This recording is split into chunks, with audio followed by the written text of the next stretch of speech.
जय हिंद दोस्तों, मेरा नाम है तौसीफ और आप देख रहे हैं द क्लॉक न्यूज। 3 तारीख सुबह ईरान के द्वारा भारी स्ट्राइक की गई। कुवैत और बहरीन के यूएस मिलिट्री बेस को दहला दिया गया है। ड्रोन से दोबारा फिर से हमला किया है। ये इससे पहले भी बहरीन में हमले हो चुके हैं। कुवैत के इंटरनेशनल हवाई अड्डे में भी हमला हुआ है। कुवैत का कहना है कि 30 से ज़्यादा बैलिस्टिक मिसाइल और दर्जनों ड्रोन उनके ऊपर दागे गए हैं ईरान के द्वारा। उनका बोलना है कि 13 बैलिस्टिक मिसाइल इंटरसेप्ट की गई हैं और 17 से ज़्यादा ड्रोन मार गिराए गए हैं।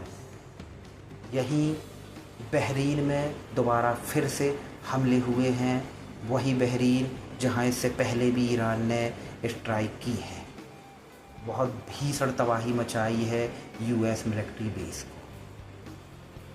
भारत ने निंदा की है क्योंकि भारत के रहने वाले बहुत से लोग जो कि कुवैत में रहते हैं, काम करते हैं, मजदूरी करते हैं, जो भी है बिजनेस करते हैं। जानो माल का नुकसान हुआ है। कुवैत की इंटरनेशनल हवाई अड्डे में भारी भीषण तबाही हुई।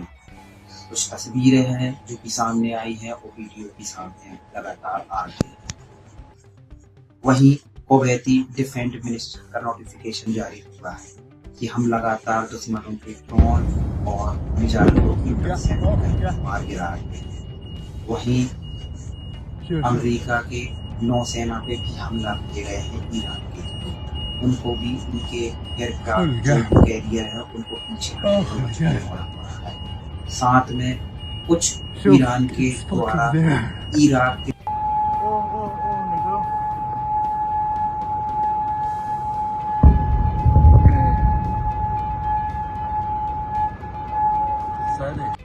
ईरान के मुज्तबा खामनेई का कहना है कि अगर हमारे ऊपर एक मिसाइल से हमला होता है तो उससे 2 गुनी ताकत से दुश्मनों के ऊपर हमला हो।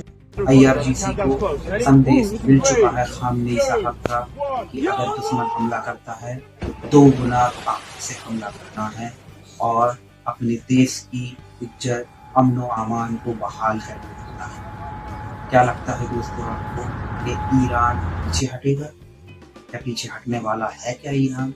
हमने और आपने इतने दिन की चली इस जंग में देखा है कि ईरान ने डट के सामना किया है और डट के सामना किया है।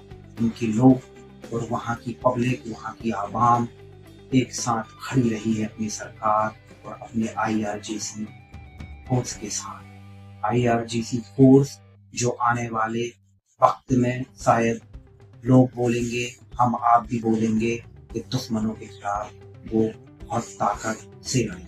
बहुत कम हथियार और इतने सारे सैंक्शन और इतनी सारी स्ट्रगल और इतनी सारी मुसीबत होने के बाद भी देश झुका नहीं अमेरिका सुपर पावर के सामने। ये वही अमेरिका सुपर पावर है जिसने इससे पहले जापान के नागासाकी में भी परमाणु बम रखा था। ये वही अमेरिका है जिसने बहुत सारे देशों में कब्जा किया है इससे पहले। ये वही अमेरिका है जिसने इराक में सद्दाम हुसैन की सरकार गिरा के अस्थायी सरकार स्थापित। ये वही अमेरिका है जिसने सिर्फ और सिर्फ ताकत दिखाई है और देशों को कुचलने के लिए। आज अगर कोई इसके सामने खड़ा हुआ है तो वो है ईरान। इससे पहले क्या अमेरिका इस तरफ इशारा कर रहा है परमाणु बम की तरफ? आपको याद होगा कि ट्रंप के द्वारा धमकी दी गई थी ईरान को कि एक रात में ईरान की पूरी सिविलाइजेशन को खत्म कर दिया जाएगा। क्या ये कोई धमकी है या फिर कोई इशारा है जैसे जापान में था? क्या लगता है? क्या ईरान के लोग, ईरान की सरकार और उनकी IRGC और उनके सुप्रीम लीडर क्या इन धमकियों से डरेंगे?